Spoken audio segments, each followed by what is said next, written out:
हाँ, अब देखिए अमाउंट ऑफ ग्रेच्युटी कैसे कैलकुलेट होगा। तो जो लास्ट सैलरी या वेज होगा उसी के बेसिस पर इंटायर अमाउंट कैलकुलेट होगा। जैसे कल हम लोग देखे थे कि लेंथ ऑफ सर्विस कैसे निकालते हैं, उसको राउंड फिगर में कैसे कर देते हैं।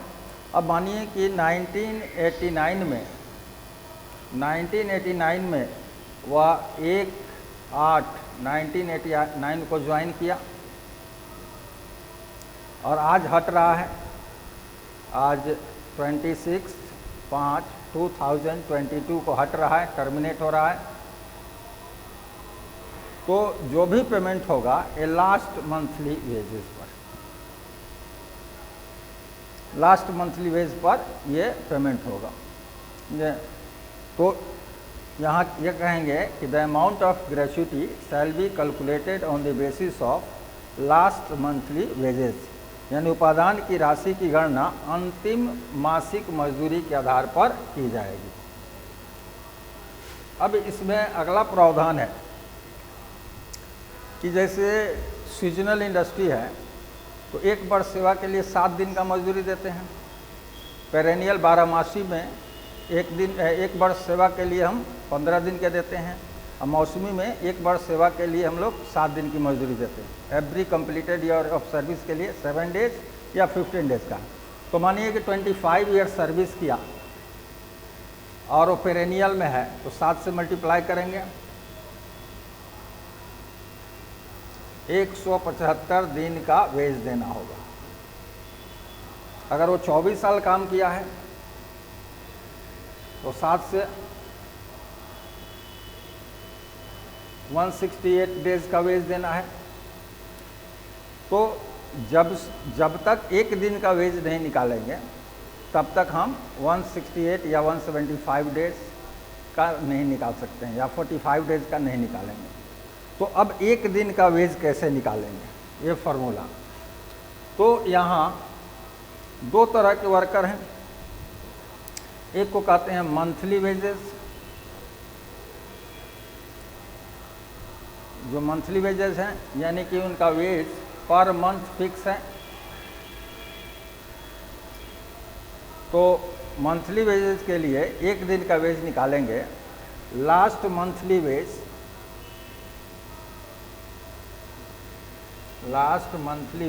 Divided by 26, 1 day wage, 1 day का वेज यानी वेज फॉर 1 डे ऐसे निकालेंगे कि last monthly wage divided by 26। अब वो मंथ चाहे फरवरी हो तभी भी 26 से, अगर जनवरी हो तभी भी 26 से, मार्च हो तभी भी, अप्रैल हो तभी भी 26 से, यानी जो लास्ट मंथली वेज है उसमें 26 से डिवाइड कर देंगे, एक दिन का वेज निकाल लेंगे। अब एक होता है डेली वेज।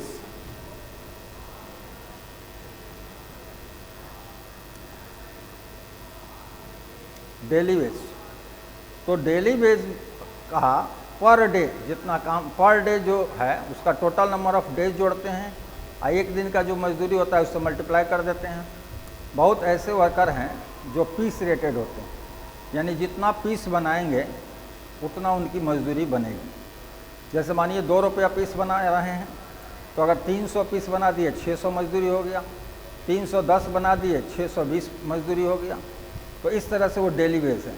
तो डेली वेज 2 तरह का होते हैं, एक ऐसे होते हैं जिनका पर डे का वेज फिक्स होता है 400 रुपया पर डे, और एक होता है जिनका वेज उनके आउटपुट से वैरी कर जाता है। वो आउटपुट के बेसिस पर उनके वेज को हम लोग डिटरमाइन करते हैं, पीस रेटेड होते हैं। तो उससे कोई मतलब नहीं है। हम डेली वेजेस अगर है तो उसका लास्ट 3 मंथ्स का वेज, लास्ट 3 मंथ्स का वेज ले लेंगे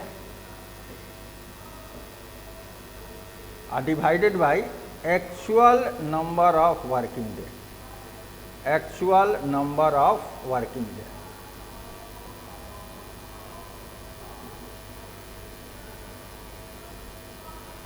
यानी विगत 3 माह की मजदूरी और विगत 3 माह में कितना वास्तविक रूप से वो काम किया है, छुट्टी वगैरह हटा देंगे और उतना से भाग दे देंगे तो उसका एक दिन का वेज निकल जाएगा,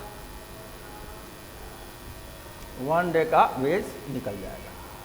तो इस तरह से एक दिन का वेज हम निकाल लिए, और एक दिन का जो वेज हुआ आप देखेंगे कितना उसका लेंथ ऑफ सर्विस है, उतना से अब प्लस 7 या 15 से भाग कर देंगे। अभी इसको ऐसे फॉर्मूला पर हम लोग देख सकते हैं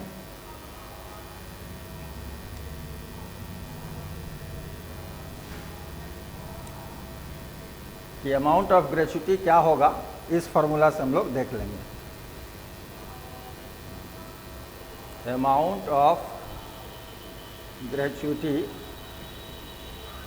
बराबर होगा 1 डेज वेज, एक दिन का wage, divided by year of service, total years of service, यानी इसको लेंथ ऑफ सर्विस कर देते हैं,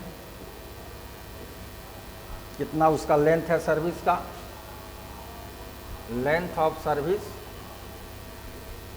कितना साल काम किया, अब मल्टीप्लाइड बाई 15/7, 15 से गुणा करेंगे जब बारहमासी संस्था होगा, 7 से गुणा करेंगे जब मौसमी संस्था होगा।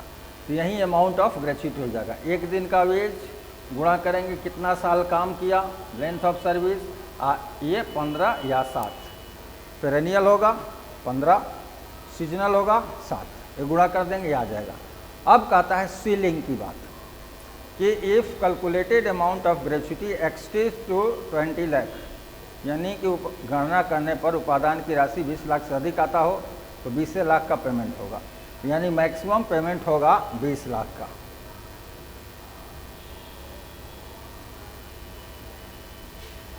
अगर 20 लाख से कम आ रहा है, ये 17,50,000 आ रहा है तो 17,50,000 का पेमेंट होगा। अगर 9,25,000 आ रहा है तो 9,25,000 का पेमेंट होगा। 20 लाख आ रहा है तो 20 लाख का होगा। अगर 25 लाख आ रहा है तो फिर से 20 लाख का ही पेमेंट होगा। यानी सीलिंग यहाँ फिक्स कर दिया कि ये ग्रेच्युटी का अमाउंट मैक्सिमम 20 लाख से अधिक का पेमेंट नहीं हो सकता। तो ये हमारा अमाउंट ऑफ ग्रेच्युटी हो गया। तो ये हम लोग देखें rate and amount of gratuity. अब अगला इसमें प्रोविज़न है नॉमिनी को डिक्लेयर करना।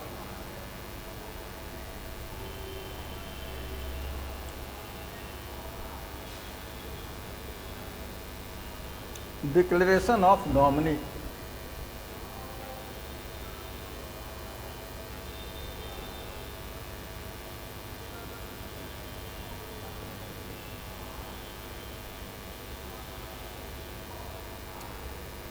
अब यहाँ दो तरह के एम्प्लॉय होते हैं।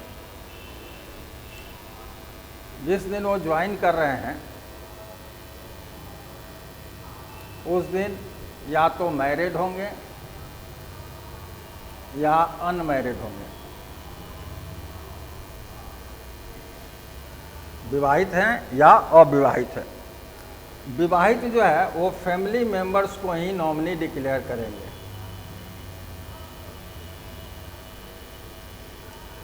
वो अपने पारिवारिक सदस्य को ही नॉमिनी बनाएंगे। जो अनमैरिड है any citizen of Indian territory,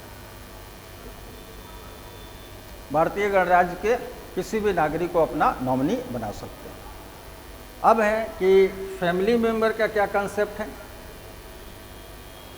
तो अगर फीमेल है तो हस्बैंड होगा, मेल है तो वाइफ या वाइफ्स होगी, सन या सन्स, डॉटर या daughters, parents, father in law और मदर इन लॉ।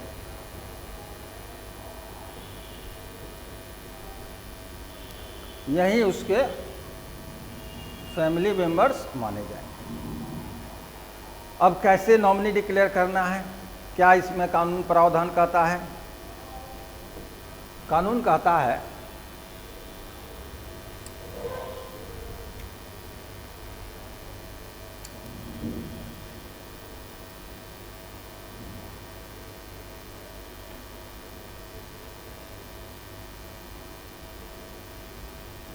कि after completion of 1 year service, 1 साल की सेवा पूरा हो जाए, with in a period of 30 days, 30 days के अंदर अपने नॉमिनी को डिक्लेयर कर दीजिए। अब है कि ये 30 डेज में अगर नहीं किए तो 30 डेज में नहीं किए तो वैसी स्थिति में ऐसा नहीं है कंपल्सन कि आप नहीं कर सकते हैं। यह है कि 30 डेज तक आपका इंतज़ार होगा कि आइए, जैसे आइएगा क्विक डिस्पोज कर दिया जाएगा। 30 डेज के बाद भी कर सकते हैं, लेकिन उसके लिए फिर से फाइल, एप्लीकेशन, ये सब का प्रोसेस शुरू हो जाएगा। तो यहाँ यही कहता है कि 1 साल की सेवा पूरी करने के बाद 30 दिन के अंदर अपने नॉमिनी को डिक्लेयर कर दीजिए, नॉमिनी को डिक्लेयर कर दीजिए। अब वहाँ फिर से क्लॉज हो जाएगा कि जो अनमैरिड एम्प्लॉई है वो भारतीय गणराज्य के किसी भी नागरिक को अपना नॉमिनी बना सकते हैं। जो मैरिड हैं वो फैमिली को ही बना सकते हैं। और मैरिड में फैमिली का क्या कंसेप्ट था, तो वाइफ अगर पत्नी नौकरी कर रही है तो उसका हस्बैंड नौकरी कर रहा है, उसकी पत्नी, ये एक से अधिक पत्नियाँ हैं तो पत्नियाँ, लड़का लड़के, लड़की लड़कियाँ, माता पिता सास ससुर, यही फैमिली में कंसीडर होगा। अब कहता है कि मानिए कि हम नॉमिनी डिक्लेयर कर दिए, नॉमिनी डिक्लेयर हुआ, एक एम्प्लॉई है, मेल एम्प्लॉई है, ये अपने वाइफ को नॉमिनी डिक्लेयर किया और इसके एक बच्चा है, एक लड़का है। इस नॉमिनी का डेथ हो जाता है, ये दूसरी शादी करता है। अब यहाँ एक प्रॉब्लम आया कि नॉमिनी के नाम को चेंज कीजिए, जो नॉमिनी है वो डेथ कर गई। अब दूसरा सिचुएशन कि अगर वाइफ 1 को कर देंगे तो ये स्टेप मदर इसका हो जाएगी। अगर ये मेल एम्प्लॉय को कुछ हो गया तो उसको ज़्यादा इम्पोर्टेंस नहीं देगी। तो अब एक और दिया गया कि आप नॉमिनी के नाम को चेंज भी कर सकते हैं और दूसरा मोर देन 1 नॉमिनी भी डिक्लेयर कर सकते हैं। तो ऐसी स्थिति में वो क्या करेगा, इसको भी डिक्लेयर कर देगा और इसको भी डिक्लेयर कर देगा, दोनों को डिक्लेयर कर देगा।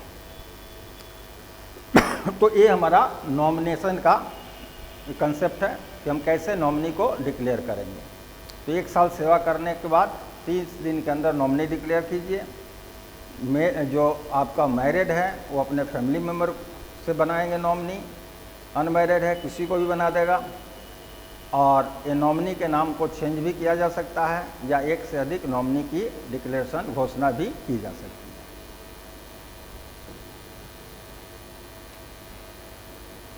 अगला प्रावधान जो इसमें है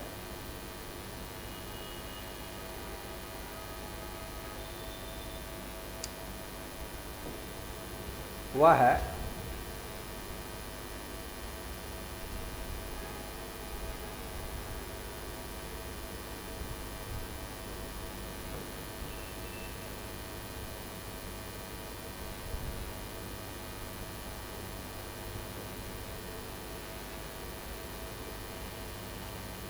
प्रोसीजर फॉर ग्रेच्युटी पेमेंट, उपादान भुगतान की प्रवृत्ति। तो अगर एम्प्लॉय जिंदा है तो उसके नॉमिनी का कोई इंपॉर्टेंस नहीं होगा। एम्प्लॉय अगर वो डेथ कर गया है तो वैसी स्थिति में उसका nominee, in case of death the nominee,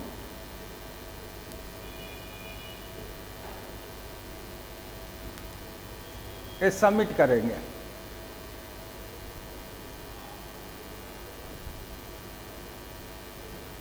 क्या सबमिट करेंगे? एन एप्लीकेशन, एक आवेदन, इनक्लोजिंग द रिलेवेंट डॉक्यूमेंट्स, जो आवश्यक कागजात है उसको संलग्न करते हुए, किसको? To the employer.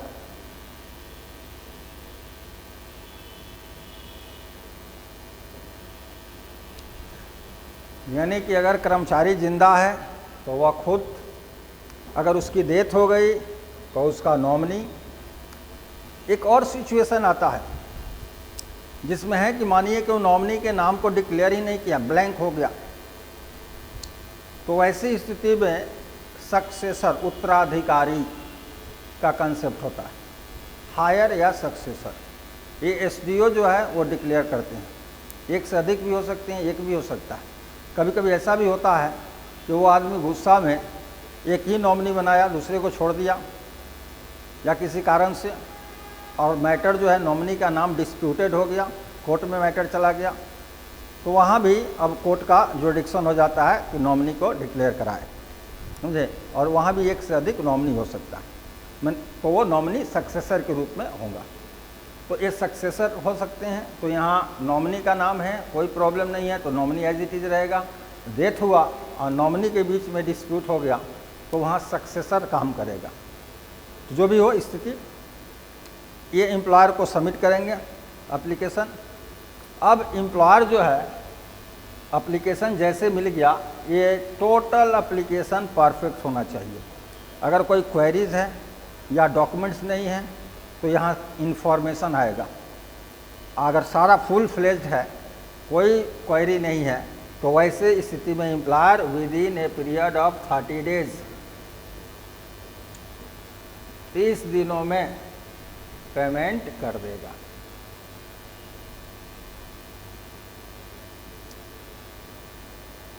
अगर कोई क्वेरी है तो एम्प्लॉयर इन्फॉर्म करेगा, उस प्रॉब्लम को सॉल्व कीजिएगा, वो डॉक्यूमेंट्स को दीजिएगा, उसके बाद फिर से 30 दिन का इंतज़ार करना होगा।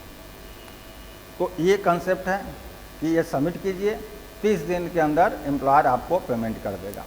अब है दूसरा कंडीशन कि किसी भी तरह का फाइनेंशियल क्राइसिस हो या कोई ऐसा सिचुएशन हो कि एम्प्लॉयर जो है बहुत बिजी है, यानी कि उसके पास, मैनेजमेंट के पास फुर्सत नहीं है ग्रेच्युटी पेमेंट करने का, तो एक कंट्रोलिंग अथॉरिटी का कंसेप्ट है। आगे कंट्रोलिंग अथॉरिटी बताएंगे। तो कंट्रोलिंग अथॉरिटी से वो परमिशन ले लेगा कि हम इस तरह का सिचुएशन है, इस तरह का प्रॉब्लम है, हम जो है अनकंफर्टेबल है, अनेबल है टू पे the amount of gratuity with in a period of 30 days, कि ये कारण से हम 30 दिन में उपादान का भुगतान करने में असमर्थ हैं। तो वो एक टाइम लिमिट दे देंगे, ठीक है आप 4 माह में दे दीजिए, लेकिन जैसे 30 दिन के बाद वो पेमेंट करेगा with simple rate of interest के साथ पेमेंट करना होगा, यानी साधारण ब्याज के साथ उसको पेमेंट करना होगा। तो यहाँ ये कंसेप्ट है कि एम्प्लॉयर जो है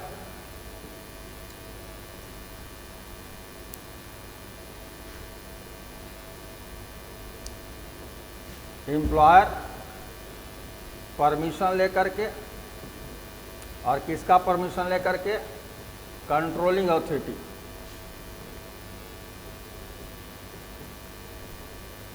कंट्रोलिंग अथॉरिटी का परमिशन लेकर के आफ्टर 30 डेज पेमेंट करेगा, और ये पेमेंट होगा with simple rate of interest, साधारण ब्याज के साथ।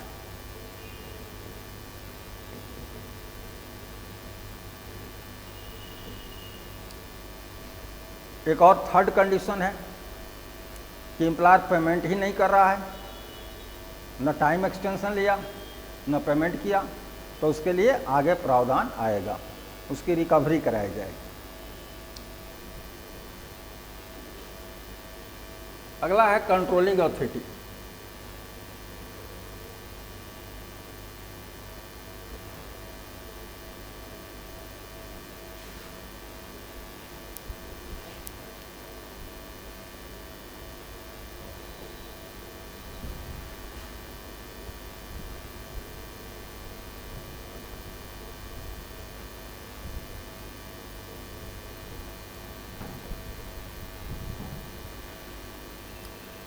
नियंत्रण प्राधिकारी, कंट्रोलिंग अथॉरिटी,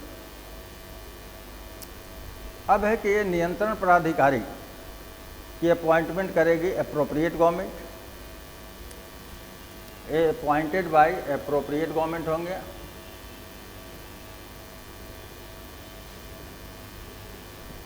उपयुक्त सरकार नियुक्त करेगी, पर्याप्त संख्या में नियुक्त करेगी। इनका क्या काम होगा कि इनका काम होगा कि ग्रेच्युटी के पेमेंट को मॉनिटर करना, इंश्योर करना कि एम्प्लॉयर ग्रेच्युटी का पेमेंट करे। दूसरा है कि ग्रेच्युटी से रिलेटेड जो डिस्प्यूट हो उस डिस्प्यूट को डिस्पोज करना, यानी डिस्पोजल ऑफ डिस्प्यूट।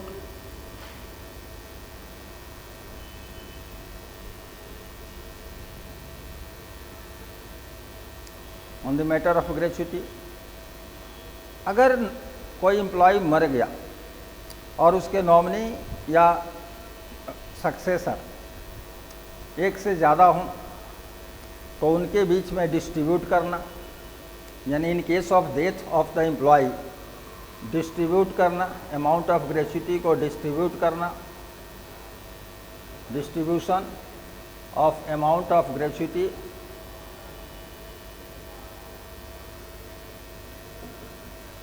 कब? इन केस ऑफ डेथ, अगर एक से अधिक नॉमिनी या सक्सेसर है तो उसके अमाउंट को क्या करेंगे? डिस्ट्रीब्यूट करेंगे। अगर एम्प्लॉयर ग्रेच्युटी का पेमेंट नहीं कर रहा हो तो ये रिकवरी ऑफ करेंगे, रिकवरी ऑफ ग्रेच्युटी, ग्रेच्युटी का रिकवरी कराएंगे।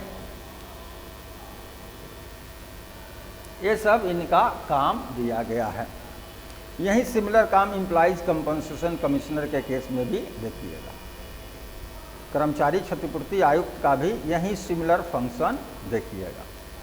तो यहाँ एक कंट्रोलिंग अथॉरिटी की बात किया गया। नोमेनक्लेचर का डिफरेंस है, लेकिन नेचर ऑफ वर्क जो है वो एज इट इज़ सिमिलर है। वहाँ कंपनसेशन का मैटर वो डिस्पोज करते हैं और यहाँ ये ग्रेच्युटी के मैटर को डिस्पोज करते हैं। अब अगला प्रावधान जो है वो है हमारा रिकवरी ऑफ ग्रेच्युटी, या पहले डिस्ट्रीब्यूशन देख लिया जाए।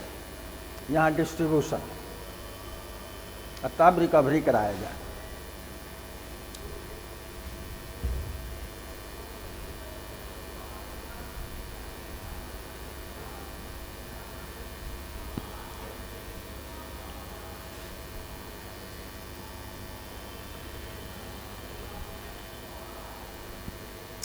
डिस्ट्रीब्यूशन ऑफ ग्रेच्युटी, उपादान की राशि का बंटवारा। ये कब होगा? तो in case of death of employ,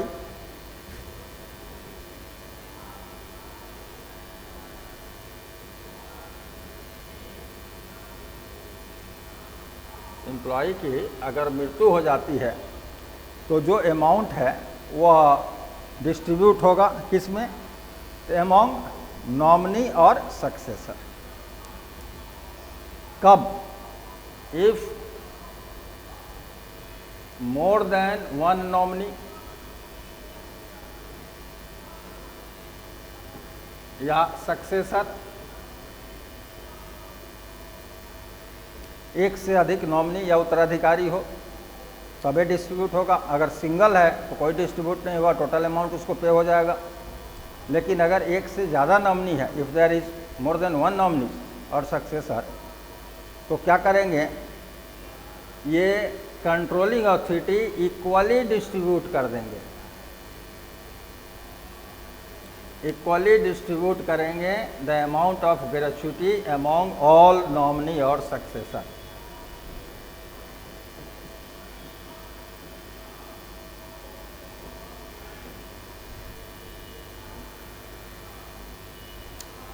controlling authority जो है वो बराबर बराबर सब में बांट देंगे।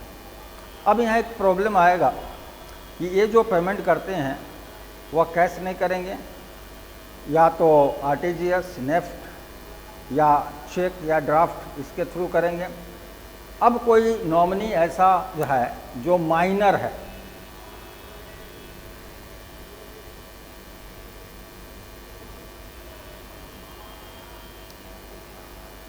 तो माइनर नॉमिनी है, तो इसके अमाउंट को क्या करेंगे, वो डिपॉजिट कर देंगे, डिपॉजिट कर देंगे। और कब तक डिपॉजिट करेंगे, जब तक कि वो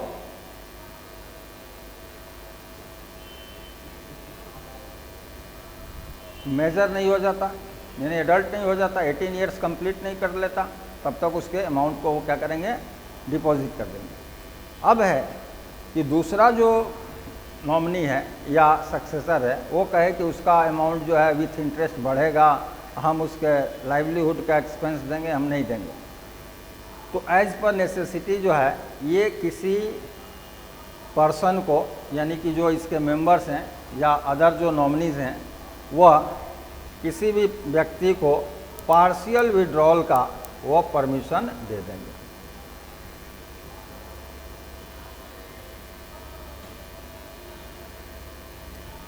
आंशिक निकासी का, considering the survivor of the nominee, ये माइनर नॉमिनी, इसके सर्वाइवल के लिए पार्शियल विड्रॉल का परमिशन दे देंगे और पार्शियली विड्रॉ करेगा अमाउंट को और उस पर खर्च करेगा। अब ये तो थ्योरी हो गया। प्रैक्टिकल में क्या होता है कि जैसे कोई मेल एम्प्लॉई है और उसकी डेथ हो जाती है और उसका नॉमिनी जो है उसके बच्चे हों या पत्नी हो, तो स्टेप मदर नहीं है।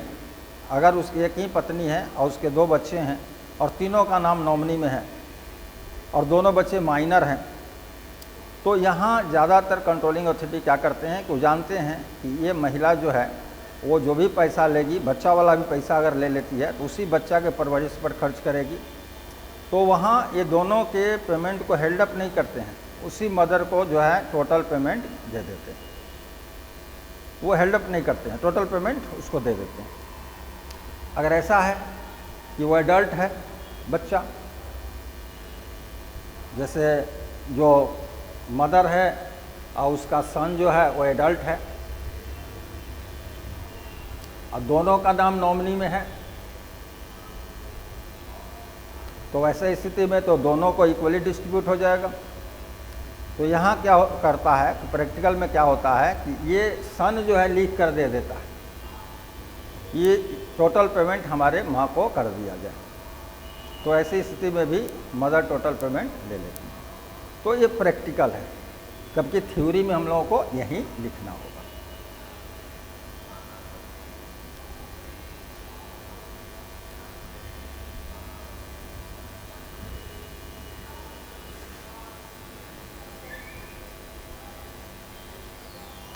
अब आ जाता है रिकवरी ऑफ ग्रेच्युटी।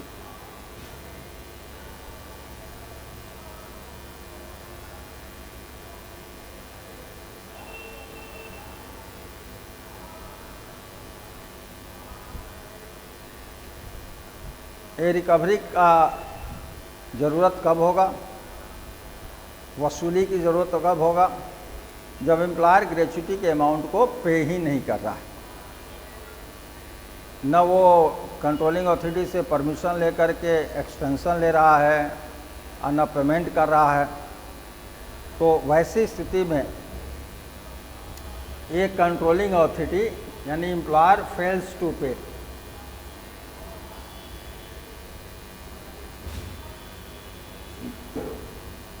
ग्रेच्युटी भुगतान करने में असफल होता है, नहीं देता है, तो एक कंट्रोलिंग अथॉरिटी इन्फॉर्म करेंगे कलेक्टर को, कलेक्टर ऑफ द डिस्ट्रिक्ट,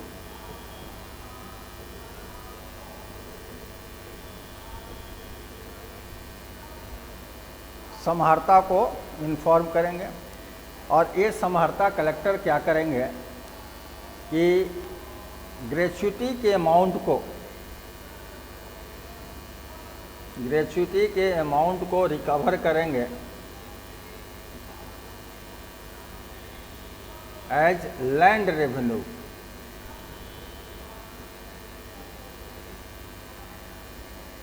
भू राजस्व के रूप में, मालगुजारी के रूप में वो रिकवर करेंगे। अगर नहीं देता है तो हो सकता है सीज कर दें प्रॉपर्टी को, ऑक्शन करके तब रिकवर करके भेज दें। तो ये थ्रू कलेक्टर रिकवरी होता है, यानी कि डिस्ट्रिक्ट के कलेक्टर को वह इन्फॉर्म कर देगा कंट्रोलिंग अथॉरिटी, और ये कलेक्टर जो है लैंड रेवेन्यू के रूप में इसको रिकवर करेंगे। जैसे फॉर एग्ज़ाम्पल कि मानिए कि लैंड रेवेन्यू है 50,000 रुपया और ग्रेच्युटी का अमाउंट है 12 लाख, तो ये क्या करेंगे, टोटल जोड़ देंगे 12.5 लाख वो लैंड रेवेन्यू के रूप में रिकवर कर लेंगे, और तब उसमें से 12 लाख ग्रेच्युटी का अमाउंट भेज देंगे। तो इस तरह से रिकवरी होता है through collector of the concern district.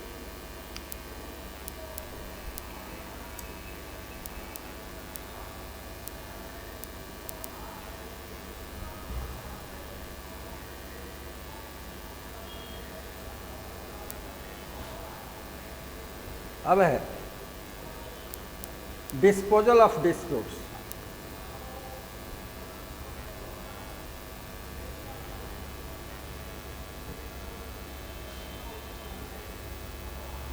यानी कि जो ग्रेच्युटी से रिलेटेड विवाद है उसका डिस्पोजल, तो शुरू में हम लोग देखे हैं कि कंट्रोलिंग अथॉरिटी डिस्पोज करेंगे। तो ये कोई भी रिलेटेड डिस्प्यूट है तो ये डिस्पोज किया जाएगा बाय द कंट्रोलिंग अथॉरिटी।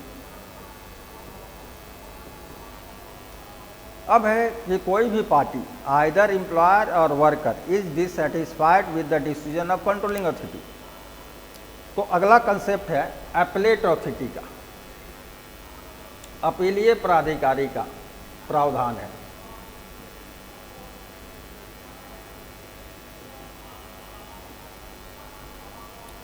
इसकी अपॉइंटमेंट की जाएगी।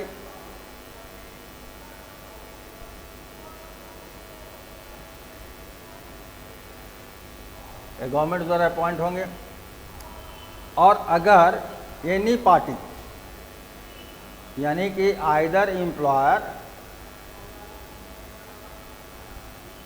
और employee and in case of death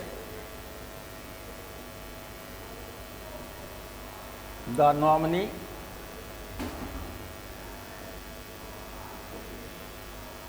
dissatisfied है, असंतुष्ट है,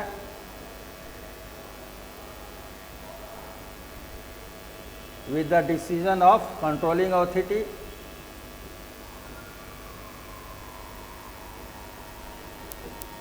तो ये अपील करेंगे। तो इनके द्वारा अपील किया जाएगा against the decision before appellate authority. तो इनके द्वारा अपीलेट अथॉरिटी के पास उस डिसीजन को चैलेंज करने के लिए अपील किया जाएगा और इनका डिसीजन फाइनल होगा। अब इससे भी डिससेटिस्फाई हैं तो सीधे जाइए कोर्ट में। तो ये प्रावधान है अपीलेट अथॉरिटी का। Disposal of dispute first time करेंगे कंट्रोलिंग अथॉरिटी, और उनके डिसीजन से अगर कोई डिससेटिस्फाई है, एम्प्लॉयर भी हो सकता है, कर्मचारी भी हो सकता है। कर्मचारी की मृत्यु अगर हो गई है तो उसके नॉमिनी हो सकते हैं। अगर कंट्रोलिंग अथॉरिटी के डिसीजन से डिससेटिस्फाई हैं तो उनको एक और चांस है कि अपीलेट अथॉरिटी के पास आप अपील कीजिए और इनका जो भी डिसीजन होगा वो एक्सेप्ट कीजिए, और फिर भी आपको डिससेटिस्फैक्शन है तो सीधे कोर्ट का सहारा लीजिए। हाई कोर्ट में सीधे जाना पड़ता है। इसमें लास्ट जो प्रावधान है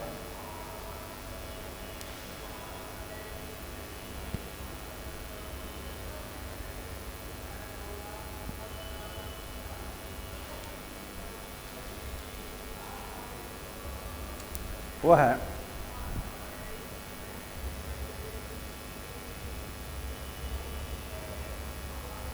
इंश्योरेंस ऑफ ग्रेच्युटी।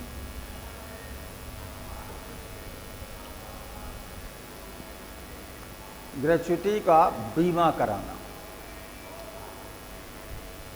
अब यहाँ कहता है कानून कि एम्प्लॉयर जो है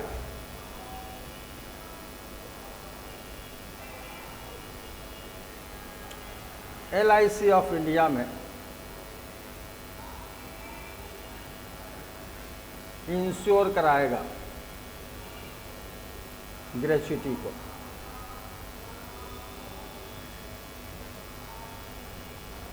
अब जैसे इंश्योरेंस हम कराते हैं वहाँ प्रीमियम देना पड़ेगा, तो जैसे इंश्योरेंस कराएगा तो इरेगुलर प्रीमियम का पेमेंट करेगा, जो भी फिक्स प्रीमियम है उसका रेगुलर पेमेंट करेगा।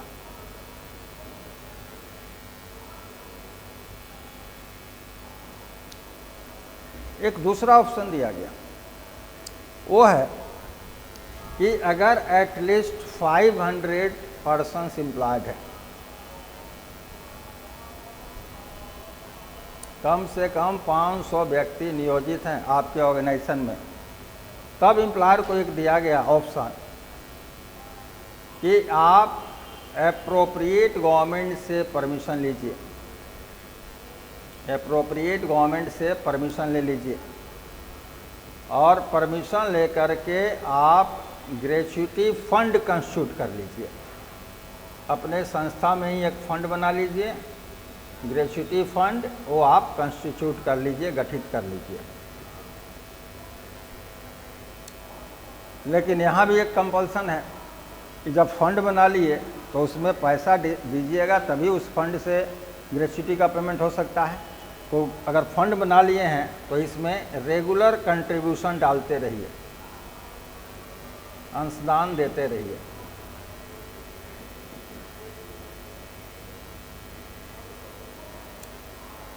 तो दो ऑप्शन है, या तो LIC ऑफ इंडिया में इंश्योर्ड करा दीजिए, रेगुलर जो है वो प्रीमियम का पेमेंट कीजिए, या अगर 500 कम से कम आपके यहाँ एम्प्लॉयड पर्सन है तो ग्रेच्युटी फंड कंस्टिट्यूट कर लीजिए, और ग्रेच्युटी फंड जब कंस्टिट्यूट किए हैं तो वहाँ रेगुलर कंट्रीब्यूशन का पेमेंट कीजिए।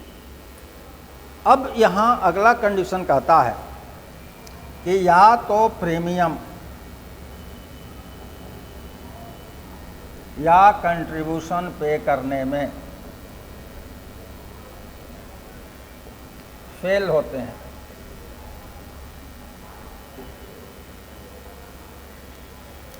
एम्प्लॉयर जो है वो प्रीमियम भुगतान में